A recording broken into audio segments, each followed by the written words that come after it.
over to Reverend Sarah Phillips.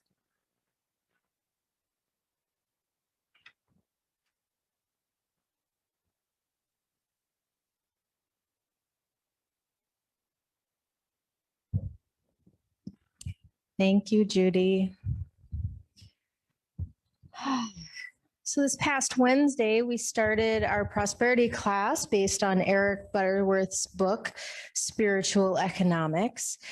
This is one of my favorite and least favorite classes to teach. I just want to give a shout out to licensed Unity teacher Chris Kraus. We put this class together with a joint effort, and she had to drag me kicking and screaming. Prosperity is one of those things that is so misunderstood, and it's so big. And I only have, 5-6 classes to get the point across. And during Sunday, so with you here today, I only have a handful of minutes to get the point across. And that's one of the reasons why I really don't like it. One of the reasons I don't like it. So after our first class this past Wednesday, I told Chris to stay after class, and I thanked her because I love this stuff. I love this stuff. If you decide, I should have registered for that class, there's still time. The last week to join is this week. We meet Wednesdays 7 to 9. When we talk about prosperity, like I mentioned earlier, there are so many misconceptions, so many misunderstandings. And I just want to take the idea of money and material possessions, and we just put those aside for a little while so we can understand what in the heck are we talking about when we say prosperity consciousness, abundance consciousness, okay?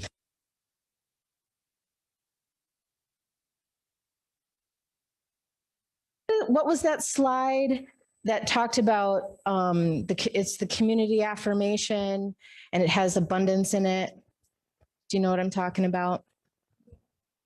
Yes. Let's go back to it. Yeah,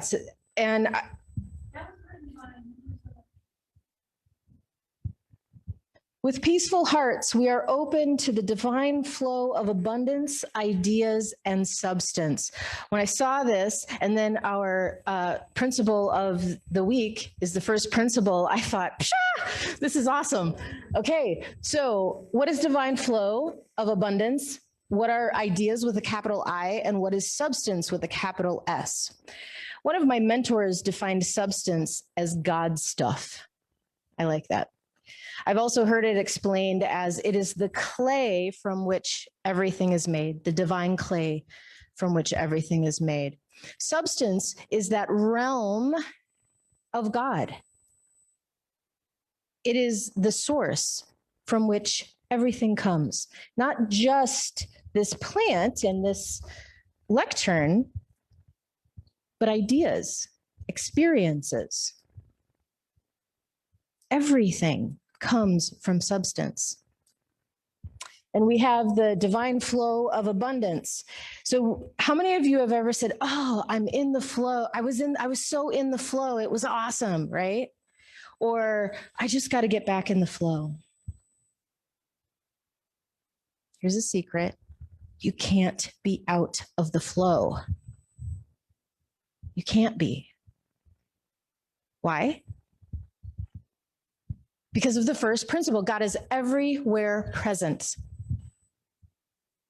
God is everywhere present, even in those situations, those emotions, those experiences where you feel completely out of sync. God is present in those moments. So abundance consciousness and prosperity consciousness is our ability to not only know that God is everywhere present, but to own that knowing, to own it. God is everywhere present. So if I have a prosperity consciousness and I'm in the midst of some strife, whatever it is, I'm feeling out of the flow, I'm feeling disconnected, I'm struggling with whatever it is. It can be about money or not, it can be about anything. In those moments, I have awareness that God is everywhere present, even right here, right now, and I can take influence over my experience. That is what living a prosperity consciousness is all about. And the reason I love this stuff is Judy shared the bit of my bio that's her favorite, and it's about living a life on purpose, living the life I want to live. And my passion is sharing that with others and helping other people learn how to live their lives on purpose, live the lives that they want to live. All of this is tied into prosperity thinking, prosperity consciousness. All of it. Everything comes down to we create our own life experience because we are expressions of God. One of the challenges of really wrapping our minds around this concept is the natural evolution of our spiritual consciousness. Okay, so we're born, and even if we're born into wonderful, loving, healthy families, we still get messed up a little bit. We all do, right? We all do. Some of us are born into really dysfunctional families and we're messed up a little bit more, right? But all of us have some flavor of, I call it fucked upness. All of us have some flavor of that. And so here's what happens. We're in victimhood or unworthiness or something dysfunctional. We do a little bit of healing, we start evolving, and we realize my bad feelings about myself aren't my fault. It's my environment. I was taught these unhealthy thoughts and beliefs. I was taught them. So we go from believing we're worthless to having some understanding that we're not worthless, and it's really not us, it's our environment. Our parents messed us up, or our society messed us up, or whatever, right? And then we start talking about prosperity consciousness, and we're saying you create your own freaking life. And it brings us right back to that victimhood of, wait, this is all my fault? You mean it's my fault I got cancer? You mean it's my fault I ended up homeless? You mean it's my fault I got with an abusive partner? Are you freaking kidding me? When I was first introduced to this idea, I literally dropped several F-bombs and left. That's how hard it hit me. And I realized on my way home in my car, I was fuming. I was so fuming. Are you kidding me? All those horrible things that happened to me, you're telling me that those were my fault? F you. No freaking way. Nobody would create that on purpose.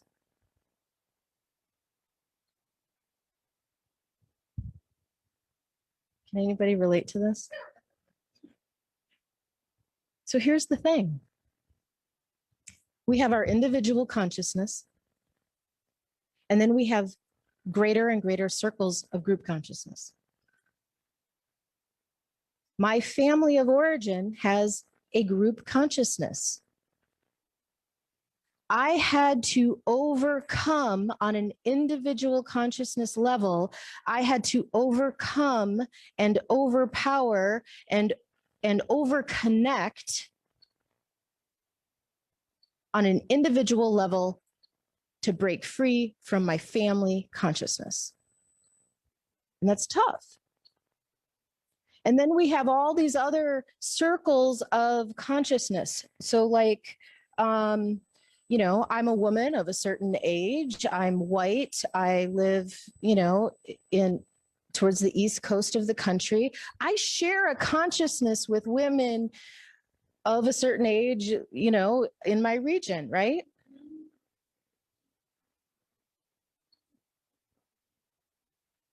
Yeah, so we come so we come from difficult families, and I'm telling you, even if we come from the best families, all of us get messed up.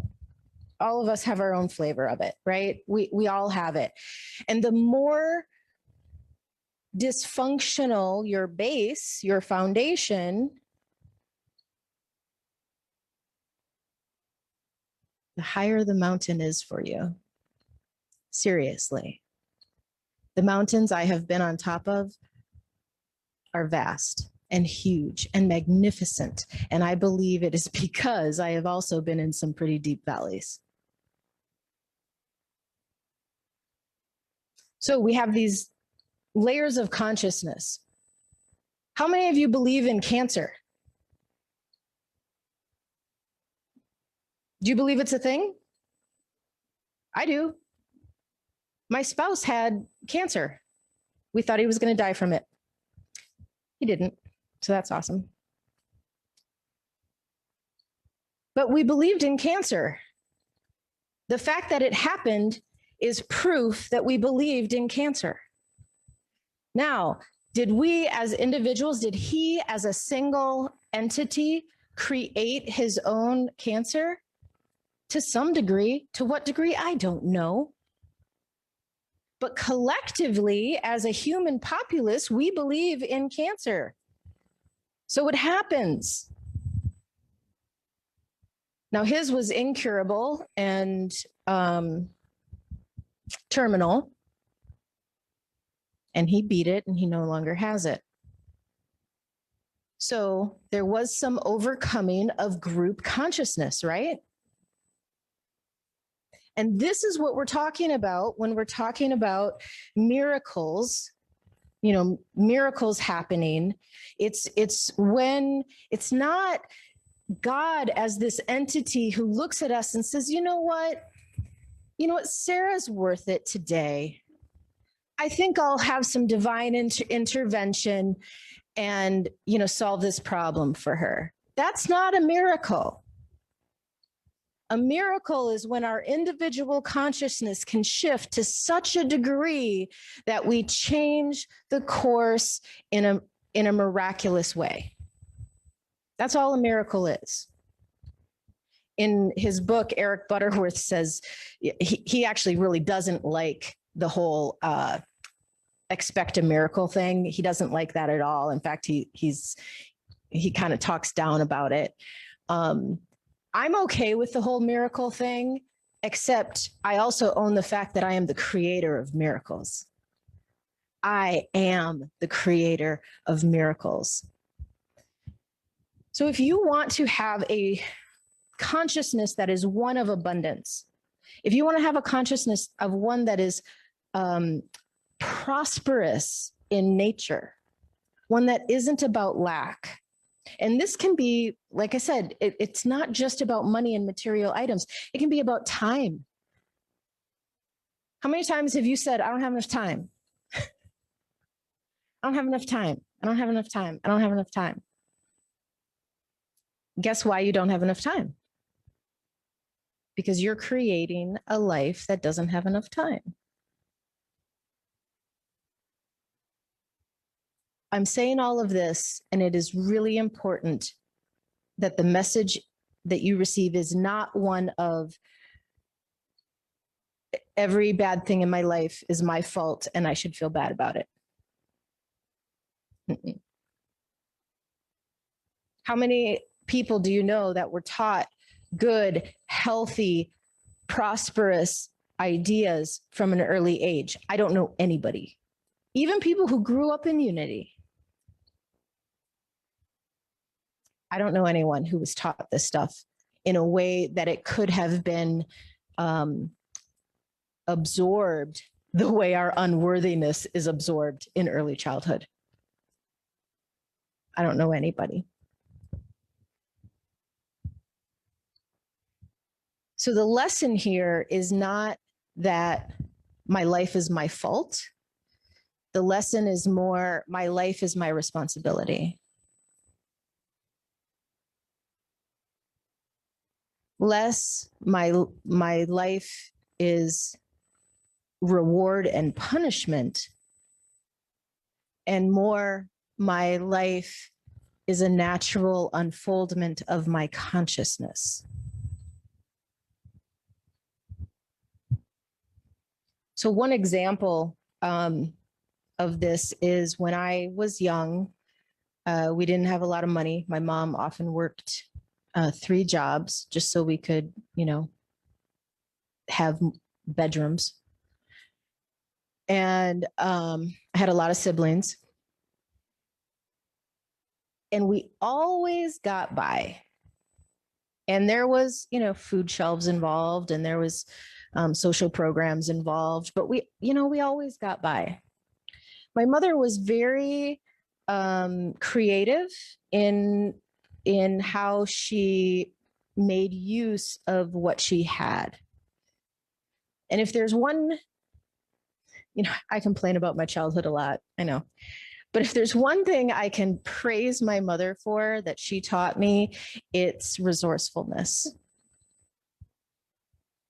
I remember going to a thrift store and buying very pretty sheets that were not a complete set. So they were super cheap. I think it was like 90 cents.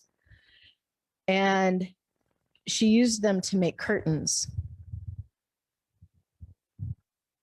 We couldn't qualify. So get this, we couldn't qualify for this low-income housing if we didn't have window treatments. Weird, right? Right? Weird. And we couldn't use sheets or blankets for window treatments. So my mother, made curtains out of sheets. So I guess they were still sheets. I kind of like that, actually.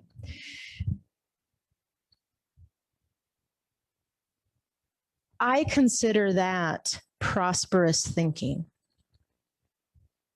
Even though on a dollar for dollar idea, she was pretty poor, below the poverty line.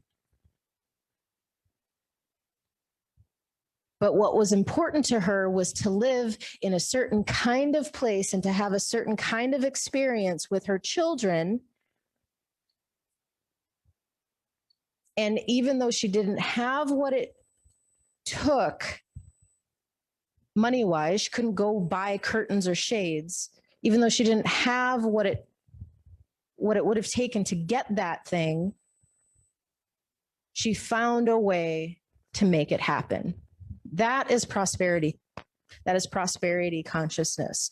Now, I think it's prosperity consciousness on a baby level. It's a baby level of it.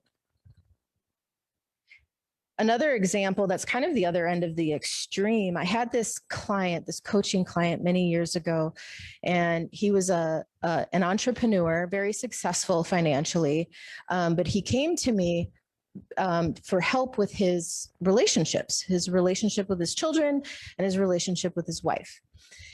And his whole idea of success was wrapped up in his entrepreneurship and in making money. That was how he defined success. And because I had asked him, are you successful? Yes. And he was very excited about telling me how successful he was, and how, he could die today and his family would be completely fine and completely taken care of. And that is success. And I said, then why are you here? Oh, well, I got this problem with my wife and my kids and da, da, da. I said, so are you successful? And the reason I was kind of harsh with him was because he was putting all of his prosperity consciousness in one basket, the money basket. And he wasn't putting any prosperity consciousness in the relationship basket. In fact, he thought it was his children's and his wife's responsibility for the relationship, because he was doing his part by being successful. Lonely, wealthy people. So I believe that is prosperity consciousness in one basket. In the end, his wife left him. They had a prenup, so she didn't get much. And he came back to me a couple years after I had seen him the first time, told me about his wife left him. And, we talked about that. And he said, she's so happy, I don't understand it.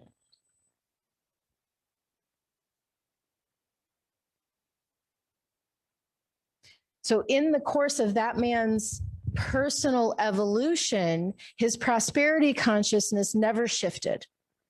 His understanding of relationships, his understanding of his own role in his relationships never shifted. He continued to be successful in his one basket, and he continued to be unsuccessful in all the other baskets. Health, relationships, he didn't feel good about his spiritual life. And then we parted ways. I don't know whatever happened to him. I hope he, was able to shift, but I don't know. And we all do that to some degree. I always ask people when they start asking about, prosperity consciousness, where are you successful? What baskets would you say, I'm successful over here? I'm a little successful. This basket, oh gosh, obviously that's empty. I need to do some work here. So think of your own life and areas where you feel successful.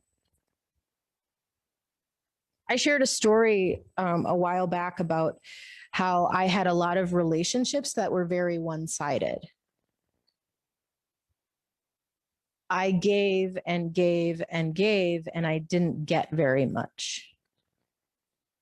And talk about creating your own life experience. So, you've heard of people who are super independent.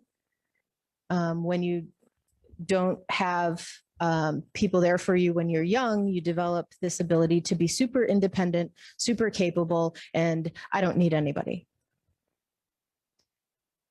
And what happens is, because that's the consciousness, I actually created relationships with people who wanted one-sided relationships. I connected, I was drawn to, and I drew to me people who would meet my consciousness. I was well into adulthood before I realized I don't like this, actually. I would like reciprocal relationships. I would like relationships where I can give and also receive. I don't have to receive all of it, but I want to have, receive some. So instead of looking at all of my relationships, I looked within. What about my consciousness creates this kind of relationship? Because the common denominator isn't the fact that people were greedy and selfish and narcissistic and took and took and took. That was not the common denominator. Common denominator was me. So I took that within. I started looking at why do I create these relationships? Why am I trying so hard to confirm the belief that no one will be there for me? Because that's what I was doing. I was confirming the belief that I had. And that's what we're talking about when we start talking about consciousness. The belief that I had that no one would be there for me created relationships where no one would be there for me.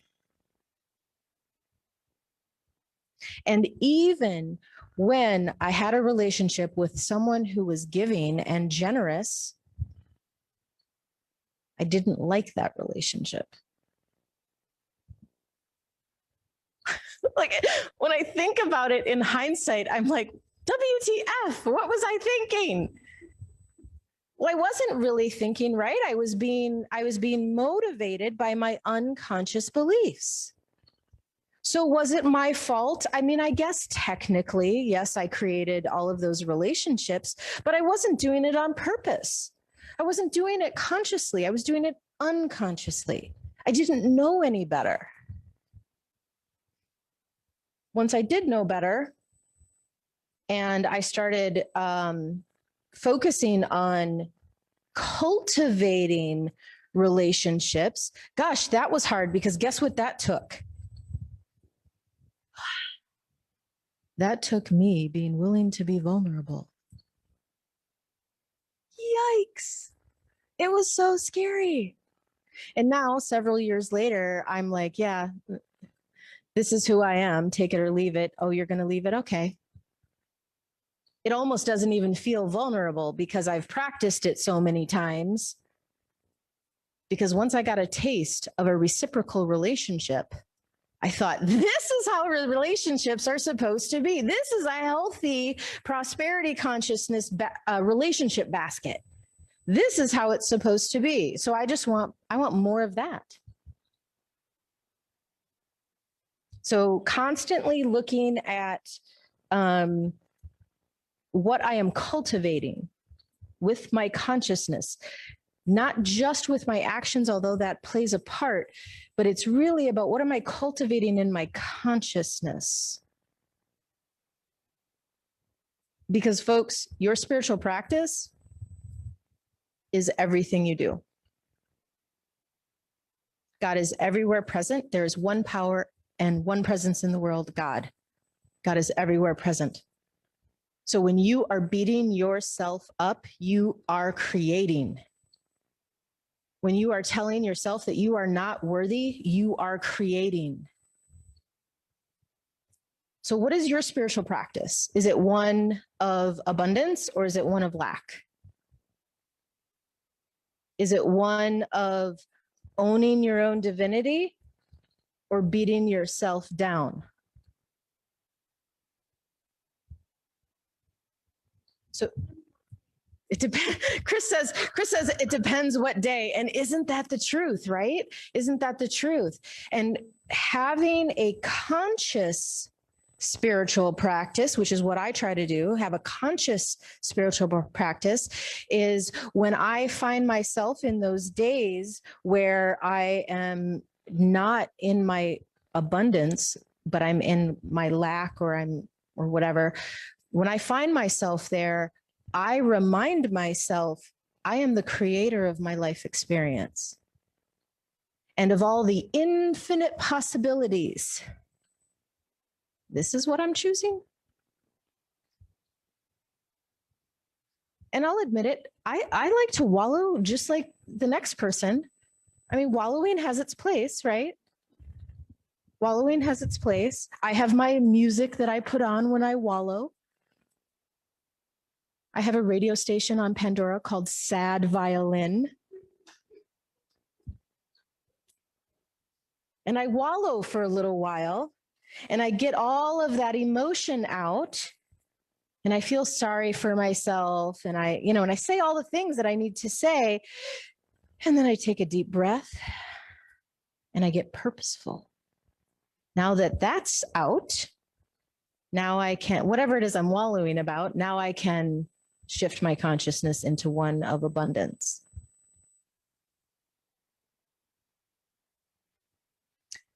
So as we go through this class, this prosperity class, I'm back here, I don't know when, but a couple times during this class. So I will be continuing to talk about this. I invite you to join the class. If you haven't already, there are a couple slots left. And even if you don't join the class, start thinking about your prosperity baskets because you have some that are successful. Everybody does.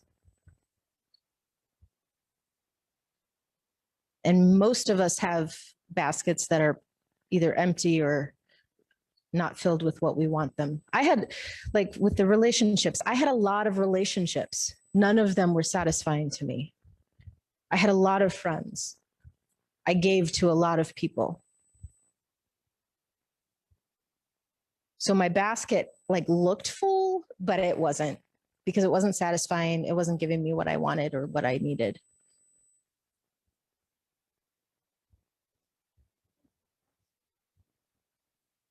In the class, we will talk about money.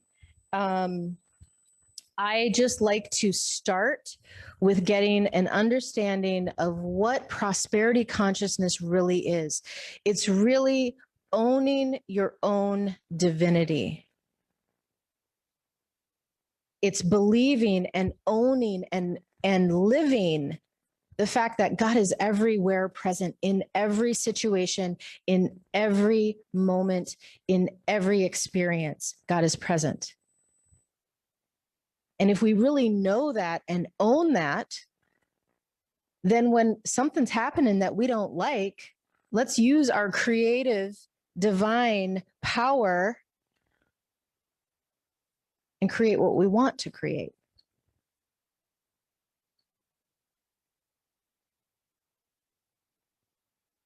So this is a material thing, and it's just funny. Judy, can you bring me my Kate Spade? So here's a really funny story. I love handbags. I love them. And I'm also cheap when it comes to clothes and accessories. This is my new Kate Spade that I just love. I just love. It's the most obnoxious color bag I have ever owned. I love it. But again, I can't justify spending a lot of money on accessories or clothes, so I just don't. That was gifted to me. And I want to share with you how that came about. So I was going through my closet, and I'm in this, I want spring to be here, so I'm going to spring clean and bring spring in. So I'm getting rid of all these handbags. I'm like, this is cute, but gosh, it's so cute. Somebody should be using this because it's so cute, and I'm not going to use it anymore. I'm done with it. So I gave away all this stuff. all this stuff. And I thought, you know what? I really want like a big pink bag. I said that I want a big pink bag. I've never had a pink bag before. I want a big pink. I want like a loud, obnoxious pink bag. Literally later that day, a friend of mine posted on Facebook, "Does anybody want this bag?" I was like, are you freaking kidding me? I know it's mine. I know it's mine. And then I went and picked it up, and now it's mine. And so that is an example of a material thing. But how did that happen? Part of how that happened was I know that it's not a matter of deserving, but I know that I can. I know that I can have a bright, obnoxious bag that I don't have to, not only I don't have to spend too much on, I don't have to spend anything on. I know that I can. And the fact that I knew that so hard, I don't know if that's the right way to say it, but that's what it feels like. I just know that so hard. The fact that I knew that so hard sped up the time for manifestation. It was a matter of hours between the experience that I had about wanting it and fulfillment. And so in the class, we talk about more like that, and I'll share the experience of getting my new car. That took me 1.5 years to manifest. It took me 1.5 years. I ended up getting a better car than I thought I wanted. So that's even awesome, right? So manifestation,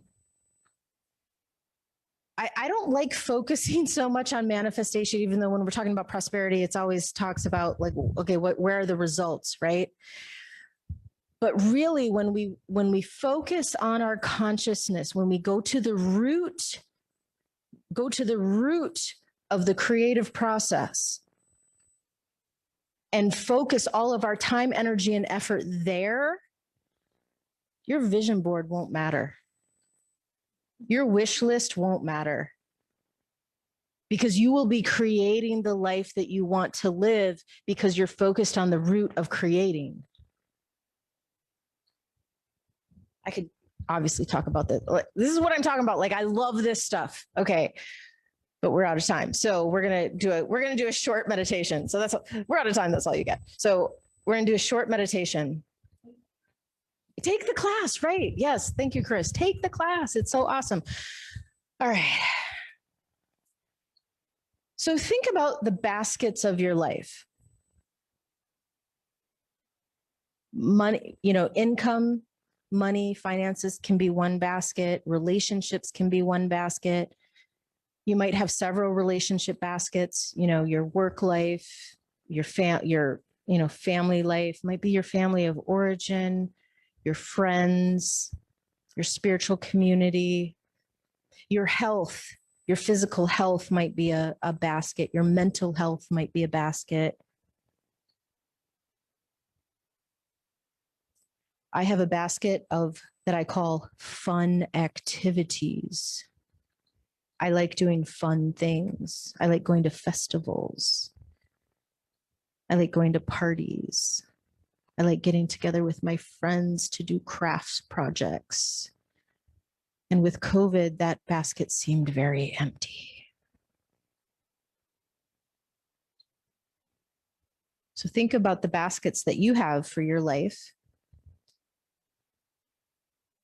And focus on one of them that you would like to be full and abundant, that you would like prosperity to be flowing freely and easily.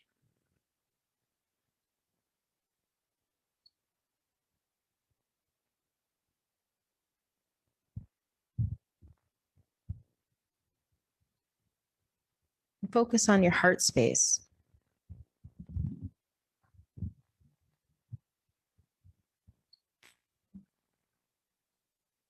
Bring that basket in close.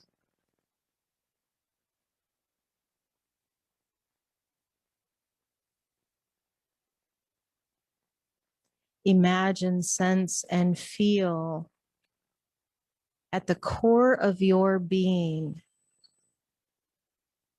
is your divinity. Imagine, sense, and feel this core filling your whole body, pulsing with life, pulsing with creative life force energy.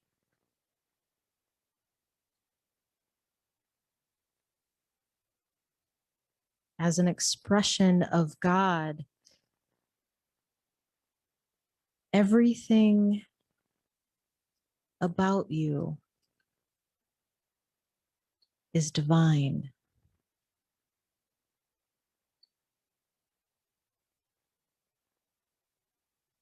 The highest part of your consciousness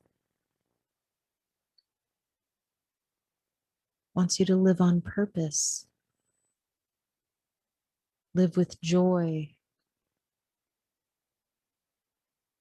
live with connection, live with love.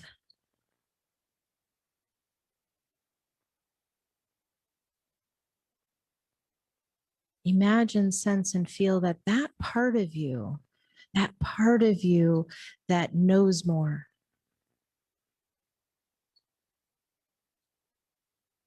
that part of you that is connected to all that is.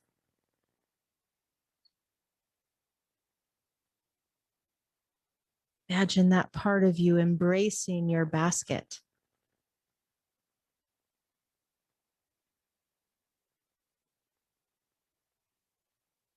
You don't have to figure out all the details. Just listen to that highest part of yourself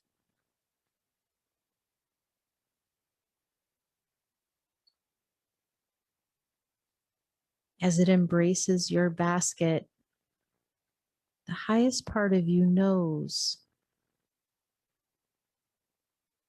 what part of your consciousness is limiting your basket.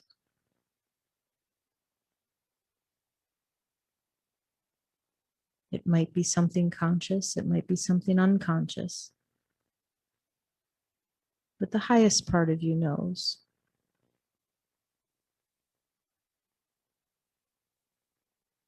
And we'll just sit for a moment in silence while we listen to that still small voice within.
God is everywhere present.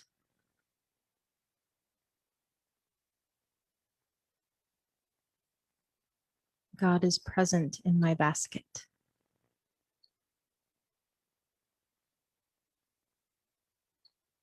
God is present in me.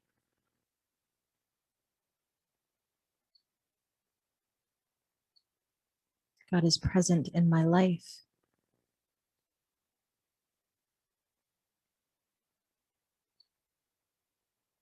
God is present in all of my experiences.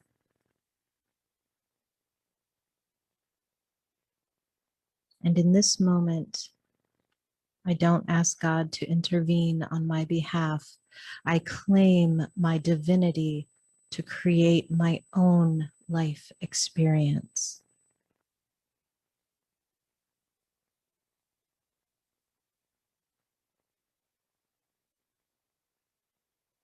And so it is. Amen.